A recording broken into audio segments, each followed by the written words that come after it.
Thank you. Thank you. You guys are too nice. All right, I see you. Oh, there's Johnny. There's Terry. Sloriah. Thanks for joining me this morning. Um, April 2nd, 2025. It's Wednesday. Hump Day. Whatever you want to call it. You got Robert's tail in here. There's his face. He's facing the other direction this morning. Then we have the classic argument. Pre-chat doesn't count as far as who was here first. So anyway, welcome to the show, if you want to call it that. Coffee with Malcolm. I'm glad you're here. It's a little chilly outside, but it's nice. The birds are going crazy out there this morning. It's always that way during the springtime. Birds are just super happy. Val Kilmer passed away, 65 years old. He played Doc Holliday. He played Batman. He played all kinds of other movies. So yeah, that's why I got the Batman question up there today. There are a lot of different Batmans. So these are the ones that I've just, chosen. See what you guys think about it. Of course, Adam West was the original one from the TV series, and I like Michael Keaton. He was the one I liked. That was the Tim Burton did those movies, and I liked it when they that movie The Flash that came out last year before, and they brought Michael Keaton back as Batman again. That was pretty cool. But anyway, all that is that's what's going on today. Somebody famous passes away, everybody's got to talk about it, right? So here we are. Anyway, who likes Little Debbie cakes? Anybody out there? Little Debbie cakes are little snack cakes here in the United States, for Sloriah not knowing. Good morning, Latoya. I always like Little Debbie's. I like the oatmeal cream pies.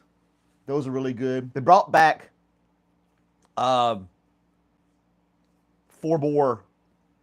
Little Debbie's that they only do seasonally, and they're the ice cream sandwiches or whatever, ice cream bars, whatever you want to call them. They're Little Debbie versions of that. So that was something in the news. I don't know. Just trying to figure out Little Debbie stuff. And then you got the all sad stuff, political garbage, and the world falling apart.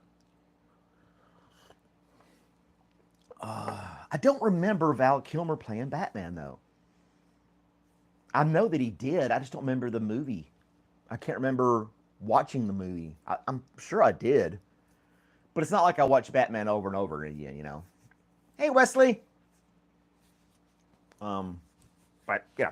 What are you going to do? I could watch him. I'm sure they're all, Val Kilmer's going to be all over Netflix and everything like that as far as featured actor, and a lot of his movies will be available. They kind of do that on the streaming services as a nod to the actor or actress that passed away. So yeah. And then probably next year they may give us a stamp for it at the post office. We got Betty White stamps right now at the post office. Betty White was really cool. I thought she was just a classic. She was hilarious. But anyway, you got to be dead to be on a stamp. Unfortunately, no live people on stamps.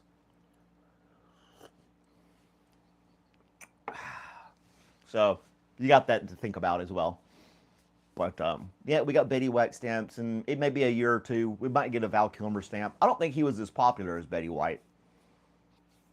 But who am I to say? I mean, I don't know. Oh, and then there was this other little story I wanted to hit on as well. I saw baseball's in full swing. Everybody, not everybody, but it is out there. People are watching. I think March Madness right now is taking over the sports viewing. But baseball has started if you're a big baseball fan. And there was an incident at the Cubs Stadium yesterday or last night.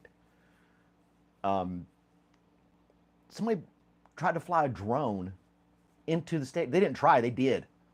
They flew the drone into the baseball field, and it was hovering like 5 feet off the ground in left field. And I've got a drone, so I can suspect why it was just hovering there. Uh, Whoever flew it got it to go to that point, but it lost its signal and it just hovered and waited. I know the one that I have, if it loses signal, it'll automatically retreat and go back to where it took off with the GPS and stuff like that. But this one was just hovering there, and one of the players ran out there with a baseball bat and grabbed it and just held on to it. Of course, you mess with it, the drone's trying to fight what it thinks is the wind or something like that, and it tried to fly away and couldn't do it. They were going to throw a towel on it and stuff. The story was kind of misleading. He was carrying a baseball bat when he went up to it. I was hoping he'd just whack it one good time with a bat and just slam it to the ground, but he didn't do that. So I was kind of disappointed in the video I watched this morning. It took me a minute to find it. Hey, Mary, good morning. Adam West is the funniest Batman. Oh, yeah. The scenes what they called special effects at the time, like when Batman and Robin were climbing up the side of a building with ropes. It was just they just turned the camera, and they were actually on the ground pretending they were climbing up, and then they just spun the camera up. To watch those Batmans today with Adam West, it's embarrassingly funny to watch those. And I remember one of them where he was carrying a bomb, and he's like holding this bomb for like a good 3 or 4 minutes, trying to figure out where he was going to put it so it wouldn't hurt anybody. And he just kept running here, running there, running here, running there. And he just kept running back and forth. And I'm thinking to myself, dude, you're going to be dead already. It was bad good. And he just kept running around with this bomb. The classic Looney Tunes type bomb with a fuse hanging out of it type thing. Oh my gosh. It was too funny. I was like, this was it. That was 60s, wasn't it? Oh man. Sorry I'm yawning this morning. I apologize. Adam West. Batman. And the Batmobile. Now that Batmobile is iconic. Let's see here. TV Batman. Boop, boop, boop. But it was just so cheesy. Very innocent back then. It was from 66 to 68. 3 years. Yeah.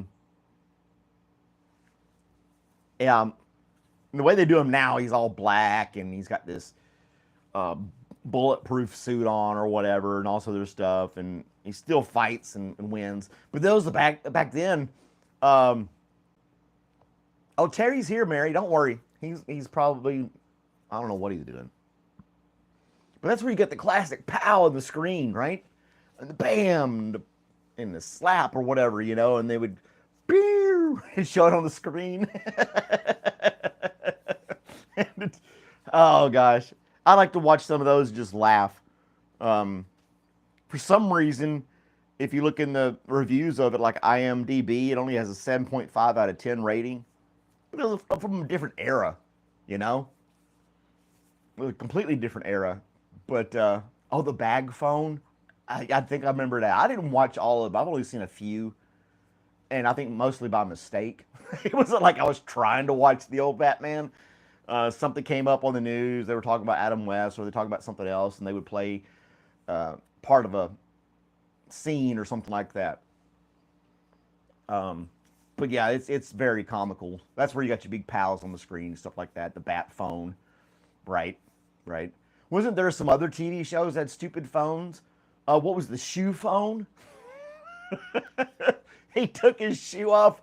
What show is that, Mary? Where he was like a detective, and his shoe would turn into a phone. I can't think of it. One of you guys could be able to tell me. I think Mary knows what I'm talking about. Get Smart. Was it Get Smart?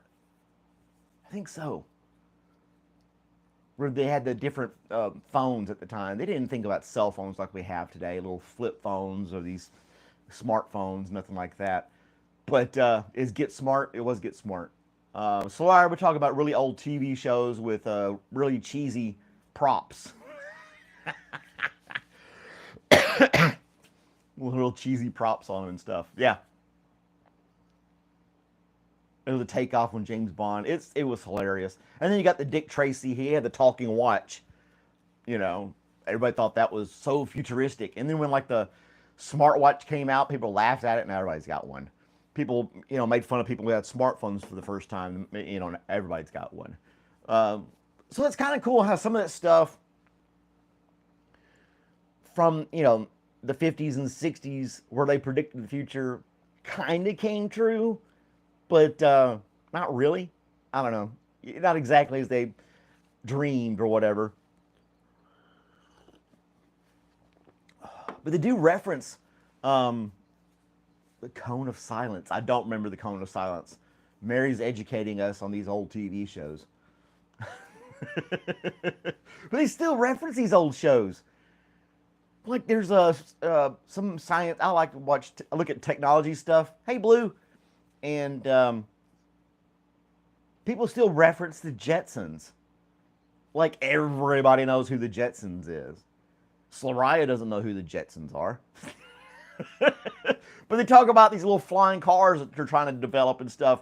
And they talk about the Jetsons. And when there's like going to be a robot doing your chores in the house, they talk about the Jetsons. And oh, the Cone of Silence. I think I do remember that. So they can have a private conversation.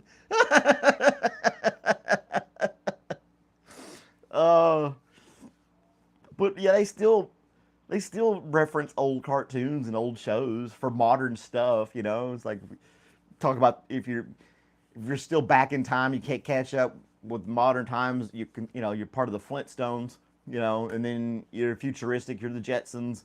Nobody really says anything about Gilligan Island anymore. Not commonly, anyway, when you're hearing like people's conversations and stuff, stories or whatever. I watch Gilligan's Island. I got some pressing issues with Gilligan's Island. Oh. Again, it's just a TV show like Batman was. They weren't thinking about that kind of stuff. How later on in the future people were going to nitpick it and analyze it. Well, now you can watch it over and over and over again. People do critique different things about those shows in the past. But, it's at the time you watched it, you either watched it that day it came on or you didn't get to see it at all. You just missed it. So like when the Batman show came on, I guess I would say Saturday morning cartoon type thing. If you missed it, you were left out of the story. You didn't get to watch it later on a rerun. You didn't have a VHS or something or DVR. It was just gone, and you had to look. Your friends would talk about it, and then you'd be like, "Yep, sounds great. Darn, I missed it." Yeah,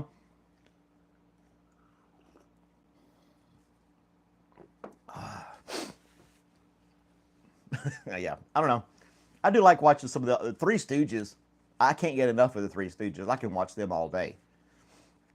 But they weren't trying to be, it was just different.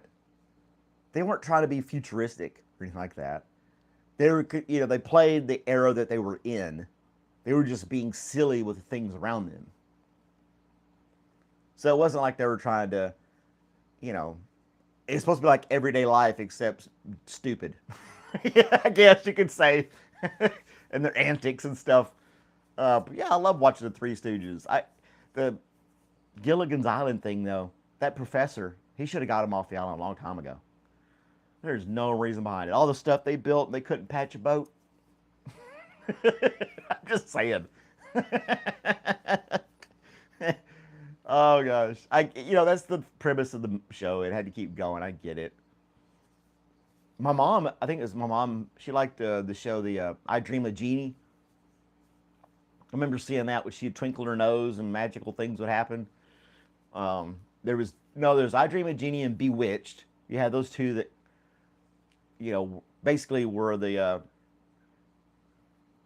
No flying horses. No, Bonanza didn't have anything futuristic. It was just cowboys and Indians. You couldn't do that today. You couldn't do that today.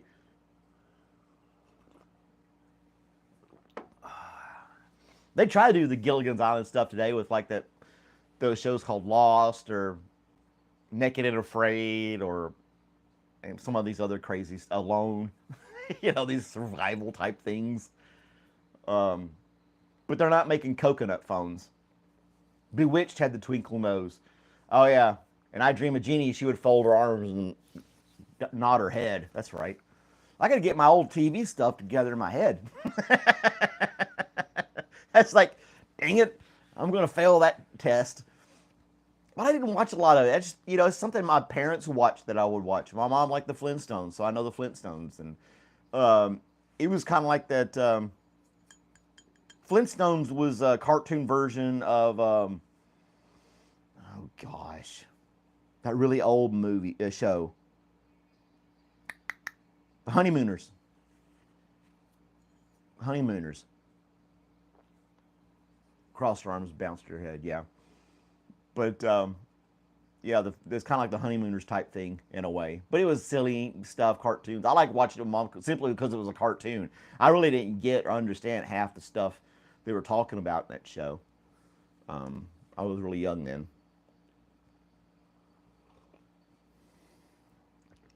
But anyway, hey Baby Blue, thanks for joining us. Or Fred would run in front of the same window 25 times. Yeah, and the scenery's going in the background. They just repeated the scenery. they're like, artists are like, look, I am not gonna draw a 5-mile scene that is unique the whole way. I'm gonna do this little segment, and it's just gonna keep playing over and over. Nobody will notice. Nobody's gonna care. He's running. You can see that in a lot of cartoons. Yeah, even cartoons in the 80s and 90s and early 2000s, before CGI took over everything, they would have the same repetitive background when they're running or going somewhere. But, how times have changed. Now all the parents are complete idiots and the kids know everything on the TV shows. Complete opposite. No Leave It to Beaver, where he learns his little lesson each time. Or, gosh, the Andy Griffith Show, all the other stuff. The Beverly Hillbillies kind of harks back to like the Three Stooges type things. I like that kind of stuff too. It's pretty funny. If you could take yourself back in time and watch it and think about it and understand the time that it was played and how people looked at things, you could really find the enjoyment out of those old shows. Again, they were all trying to, it was just good stuff. I thought it was better TV. I mean, I watched some good stuff on Netflix today. I Love Lucy, Lassie, yep. The dog. What is it, Lassie? We gotta go. Timmy's stuck in a well? And then they running forever.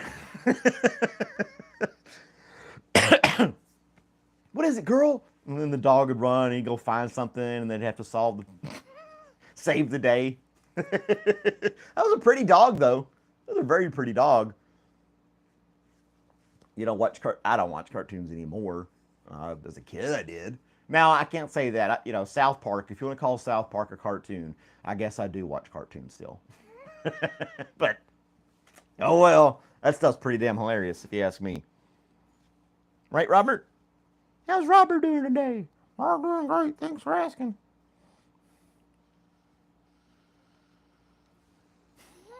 I got the back door wide open. It's cool outside. He's not going to go anywhere unless I go there with him.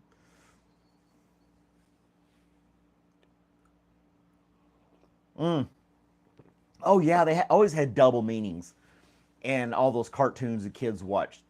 And they would do that so the parents wouldn't mind listening to it in the background or watching it themselves. It was meant for kids, quote unquote. But, yeah, it would have hidden messages, double meanings, and things like that. SpongeBob had tons of double meanings throughout the whole series. it can be a very annoying show. But my kids watched it, and there are a lot of double meanings and little lines and segments, little gems in there that it's meant for parents and stuff. And it's just, to me, was absolutely hilarious. Um, I can think of a few right now, but if you've never seen the show, you wouldn't understand. Um, but anyway, it just, yeah, Bugs Bunny stuff and all those things had different meanings for little kids and the parents too. I kind of like that kind of thing, you know. It was very clever, because they knew what they were doing. They're marketing it, and they wanted it to be entertainment for everybody, you know. Now it didn't go the other way around. If it was a grown-up TV show, Matlock or something like that, I'm just pulling stuff out of the air. It wouldn't have little stuff for kids to laugh about in it, you know. That stuff was only put in the kids stuff that the parents could hear and kind of appreciate a little bit and allow their kids to watch it. Old commercials, oh gosh, yes, from like the 70s. The 70s commercials are the best. Were they advertising these cars? Oh, and when they're the features of the cars, they go around, they're doing stuff to it. There was one, a Pontiac commercial I saw on YouTube. You can find these old commercials on YouTube all day long. There's channels just chock full of vintage commercials. Pontiac had one, and this guy had a baseball bat, and he would smack the bumper of the car and show that it wouldn't do anything to it, because it wasn't your traditional bright steel bumper. It's when they were going in those plastic cover, they were trying to get into that a little bit, and to add to the body style and things like that. And people were kind of like, it's not big chunk of steel in the front. Don't know if I want it or not. But this was the same color as the car, and he like takes a swing at the bumper, and the camera zooms in. He's like, nothing's wrong with it. Pontiac, you can trust it to last forever. Something, and the outlandish claims. The truck commercials were hilarious back then too.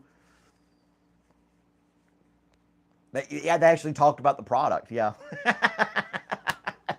you're so right, Mary. Now with the pharmaceutical commercials today, all you see is two people at a picnic playing frisbee with a dog, and then you're like, I don't even know what they were trying to sell. And it's got some super obscure name like Zintrapic or something like that, and you'd be like, what the hell is that? Saturday morning cartoons were fun. Yeah. The old commercials, though, you can get a kick out. My dad argued with me about the whole Corinthian leather thing for some reason. He was hung up on that. I was like, what the hell is Corinthian leather? You know, they had to make it sound something. It's probably fake leather. Had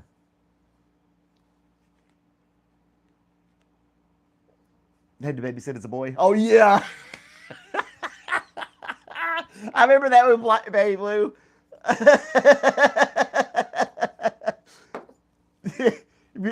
I'll explain this a little bit because Slay doesn't know, and maybe some other people don't. You used to have a thing called collect calls all the time. If you were at a payphone and you didn't have any change, you could do a collect call and let somebody else pay the fees for the phone call. But you had that little segment that like 2 seconds before it charged you. And this one commercial is like, it's my baby, it's got a boy. I can't do it. He's like, baby, he's saying, we had a baby, it's a boy. But he's like, we had a baby, it's a boy. Click. He said it so fast so he wouldn't have to pay the charges for the collect call. It's like, it's so, those commercials. And what was it? 10-10-220 or some garbage like that. You would put in front of your long distance number and you would get a discount. And then you had the long distance wars where MCI had a good deal or AT&T had a good deal. Or Bell South at the time or whatever. Gosh, those things, you can go on forever with those things. I do remember them though. And they were very convincing. Some of them were very convincing. Especially for the time. You look back at them now and you're like, what a joke. But we had a baby, it's a boy. I remember that. As soon as you put it all together, the text, Baby Blue, I knew exactly what you're talking about. I can see the guy there next to the payphone right now. He said it's so damn fast. Oh gosh. Oh, was it? The guy said wrong number, and the wife said, "Who is it?" And he said, "It's Bob. They had a baby. It's a boy." Yeah, okay, yeah, yeah.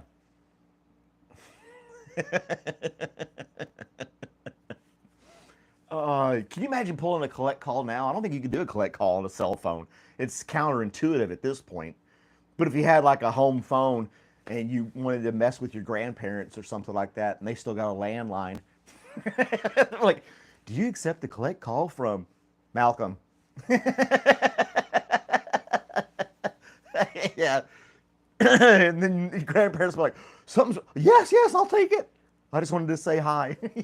They would expect it to be like an emergency because nobody does collect calls anymore. Are you in prison? Are you in jail? I think jail systems still use collect calls.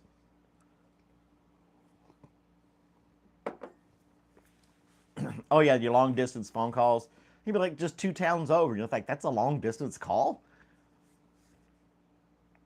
No, I mean the office has landline things like that for business purposes. Um, some people, some people still have them. They're stuck on them. They won't give them up. And companies like AT&T are phasing it out. They don't even want to have. They don't want anybody to have landlines anymore, because it's they want everything to go through the cell phone towers, the internet, the phone calls, all that, because that's easier maintenance for them. You got to think those huge bundles of wires going to house, to city, sorting all those calls and everything like that. And if a line went down on this stretch of 5 mile road, you had to send a couple of crews out there to kind of troubleshoot and find out where it was, and it was a lot more expensive to maintain. Um, but yeah, I was like, I got somebody from work. But anyway, um, yeah, being on the those crews trying to figure out a broken line, it would take them hours. But if it's a cell phone tower, they go straight to the tower. They could pretty much be sure of the cable going from the ground to the top of the tower isn't severed by some drunk driver or something like that hitting a pole. Um, the baby, all those commercials are hilarious. All those commercials are hilarious. Uh, I'm trying to think of some other ones. And now you got it. Remember when the shows had product placements too? You'd be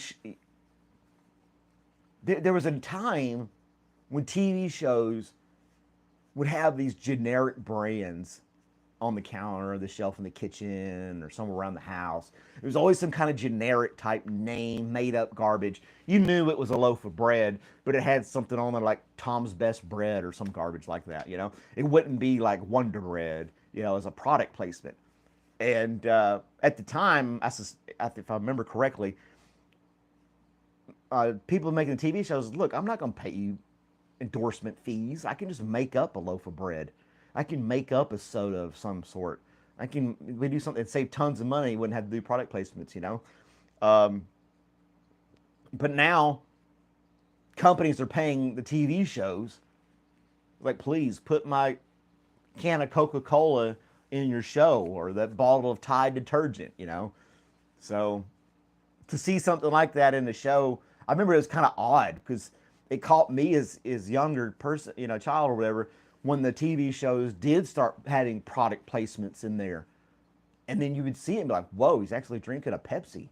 It's like it's not Steve's Cola or something like that. Wesley, how's your crabs, Wesley? That was yesterday. Wesley and his crabs. That was pretty damn funny. Mr. Krabs. That's what we'll call him. You can change his name. Change his name to Mr. Krabs. Oh, he's dreaming. His little foot's twitching. All this talking and laughing I'm doing doesn't faze him. But if I try to do the same talk and laughter and walk on this carpet with socks on, he'll wake up and follow me. I don't know how he separates the one from the other. It doesn't look real good for you either. Well, then there are questions to be asked, Blue. Like, all right, how'd this happen?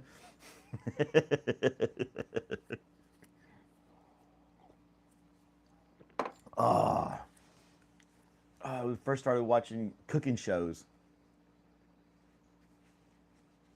You need a full sleeve. Oh yeah, and that's the product placements. Like Blue is saying, they'd be like, "You need Ritz crackers for this. You need a whole sleeve of these to make this recipe." Yeah, Ben Affleck. He's the more modern Batman, a more current, I should say, more current Batman.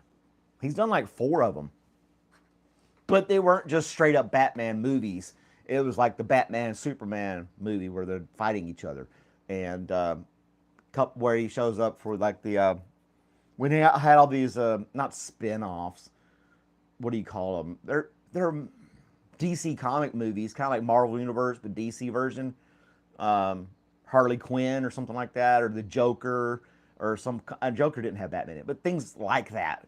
He was in a couple movies like that as well. But yeah. Oh, somebody actually voted for Adam West. Bagman Adventures of the Street in Chicago. I don't know that one. Bagman. Passing Val Kilmer, yeah.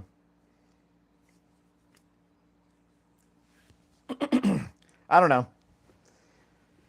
I don't lose a lot of sleep over celebrities getting, dying and stuff. To me, they're just another person. It happens to all kinds of people, and people are dying all the time. It's just another guy. You might want to see a movie, but I never like go on this movie streak or cry in my pillow or anything like that. Batman went too dark. Yeah, it has gotten pretty dark. I will agree on that. But isn't that what DC stands for in DC Comics? I always called it Dark Comics.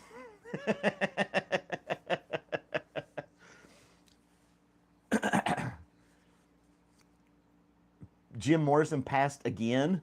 What? He was resurrected and passed again? I missed that one, Wesley. What does the DC and DC Comics stand for? Am I right? What does... Wait a minute. I don't have to type all this out. We've got Gemini. Good morning, Gemini. Good morning. How are you doing today? What does the DC stand for in DC Comics? That's a fun question. So DC originally stood for Detective Comics, which was the name of one of their early comic book series. Over time, it just became the company's name. Are you a big comic book fan? No. Ah, okay. Well, is there anything else I can help you with today? What is Corinthian leather? That's a good question. Corinthian leather isn't actually from Corinth. It's a marketing term Chrysler used in the 1970s for their cars. It was just regular leather, but the name made it sound fancy. Did you have a specific car in mind? Or were you just curious about the term? I'm asking the question, Gemini. You're asking too many damn questions. Turn you off. So Detective Comics, that kind of makes sense. I think that's where the Dick Tracy and stuff came from. Batman's trying to figure stuff out and save the day. That makes sense. But I refer to it as dark comics now because, like you said, even the Superman, the Batman, they're all going to be these really deep, dark, philosophical type things, like the movie Joker. The movie Joker was really deep and disturbing. Disturbing comics. That's what they should call it now. I could ask Google too. I could. Well, Gemini is Google, basically. Gemini is from Google. So, disturbed comics. That's why I'm gonna start calling them disturbing comics. I never collected the comic books as a kid. It just wasn't my thing. I grew up in a small town, and none of my friends were like into comic books. We're always running around outside, you know. And then when like Nintendo came out for the first time, we started playing video games. We weren't in like comic books. Well, I was into baseball cards for a while, but not comic book. There was no place that sold comic books nearby in the little town we were in, so it wasn't like I was subject to a magazine rack with a section of comic books or anything like that. So it just kind of wasn't in my area for whatever reason. So I didn't get into them. I've seen some people who do get into them, and when they collect them, certain episodes and things like that, or editions, I should say, not episodes, and they have stacks of them, and they're little plastic sleeves. And, you know, to each their own. Your dad and his baseball. I collected baseball cards in the late '80s, and that's when it was really popular to collect baseball cards at the time. So the value of them were like nothing. They weren't worth anything because there were so many of them out there being collected at the same time. The whole point of having a collection is to have something rare. But at the time, like the 88, 89, 92, up to 92 or something like that, everybody was collecting. So everything that I had was only worth pennies each card. It really wasn't worth anything. The only thing you could have is like bragging rights if you happen to get one that somebody else didn't have. But that was about it. I do remember getting the Price Guide magazine, Price Guide for different baseball cards and what they were worth and stuff.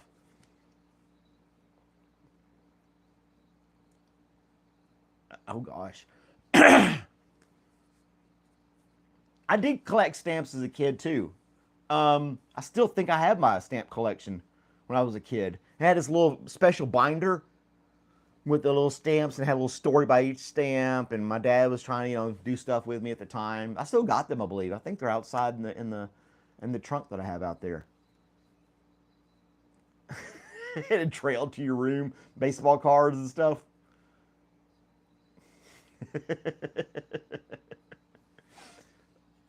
Oh gosh. I had a stamp collection. Ha ha ha.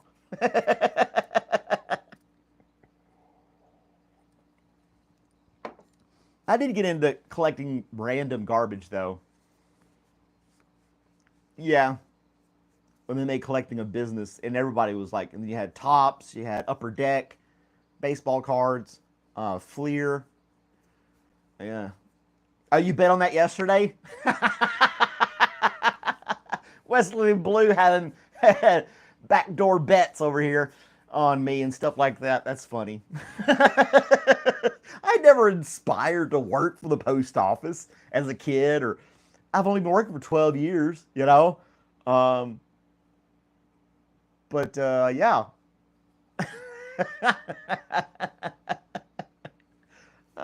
Hey, at least I know how to write an address on a flippin' envelope. There are people that don't even know how to do that today. They're like trying to send something off or like send their passport off, and they're like, "How do I do this? Where do I put my address?" Oh, it's kind of, you would think some of this stuff would be just standard stuff, or how to write a check, things like that, balance a checkbook or whatever. People just don't even do, that's all digital now. They don't do any of that stuff anymore. But when they're forced to like send a letter out, they're just dumbfounded.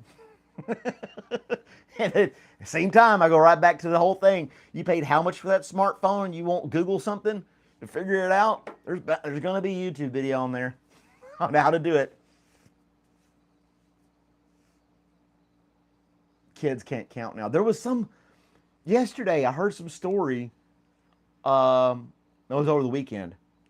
Some girl's in her freshman year of college and was like, I don't even know how I got in here. I can literally not write. Everything's done on the phone. She's been typing everything. She can read, obviously, but as far as like scripting letters, print or cursive, she couldn't even do that. Everything she was doing was on tablets and laptops and computers. She had no penmanship of any kind. and they would look like a first grader or something like that. It was just like they were talking about the educational system today and things like that. You got some Elvis stamps? You want a whole book of the Betty White ones? Well, you got to go to the post office, get you some. If you go to the post office website, you can order stamps. It costs like $2 to have them mailed to your house. And then you can select whatever you want from the whole collection of stamps that are on sale right now. And you're going to have those if your post office is out, which probably will be, because I'll tell you, we were trying to order extra for our office, and they only printed so much. And some offices were able to get a bunch sent to them first. And so we're going to be on a waiting list for more of them. Pharmacy deliveries work at Walmart. Yeah, foreign envelope. But if you want the Betty White stamps, you should get them. They came out on sale just, I think this week was the first week.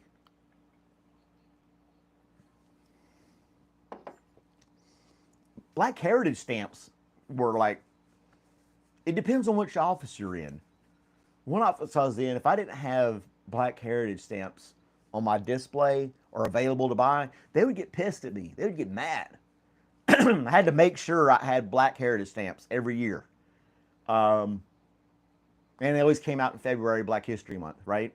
So, but some stamps, I do remember, I probably told you guys this before, we had a stamp of this congressman. It was the first gay congressman in California. And it was just a white guy, Harvey Milk, and it had this little tiny little rainbow on the bottom right-hand corner. But you really didn't notice it on the stamp. And there was this guy that would come into the office all the time, and he would preach at the customers, catch them out there, ask them if they've been saved. And he would hang out for like 30 minutes just talking to people in the lobby and out the parking lot. And he did Bible studies. He did all that kind of stuff all the time. And he was racist as can be. He wouldn't be that way in front of people, but he was. He would not buy any stamps that had a woman on them, and he would not buy a stamp that had anybody that wasn't white. And when this Harvey Milk stamp came out, he was excited. It's a white guy on a stamp, and he wanted them. I convinced him. I was like, here's a stamp right here. And I didn't say, here's your white guy stamp. I was like, oh, maybe you want this one. It's, because I had sold stamps to him so much, I knew what he was looking for. And he said, oh, yeah, that looks good. I'll go ahead and get a sheet of those. And he started putting them on as like a Bible study invitations. Oh, I kept selling those things to him, and he kept peeling and sticking them on all his church stuff he would send out, and little letters. He was talking, wish well type, God bless you type envelopes and things like get well cards and Bible study events, and he would mail stuff out, and he was using those Harvey Milk gay man stamps on his envelopes, and I don't think he ever had a clue. I would just laugh. As soon as he walked away, I'd shake my head. It's like, you're an idiot. But I sold a bunch of stamps, so go post office. Oh, me. Little stuff like that is, you can find some silver lining in some things, That was pretty funny. Val Kilmer's winning out, I think mainly because he passed away. Adam West had 18%. Val Kilmer's got 45%. Michael Keaton 36%, and nobody likes Ben Affleck. So there you go, Batman. And little Robert here is still asleep. Bloop.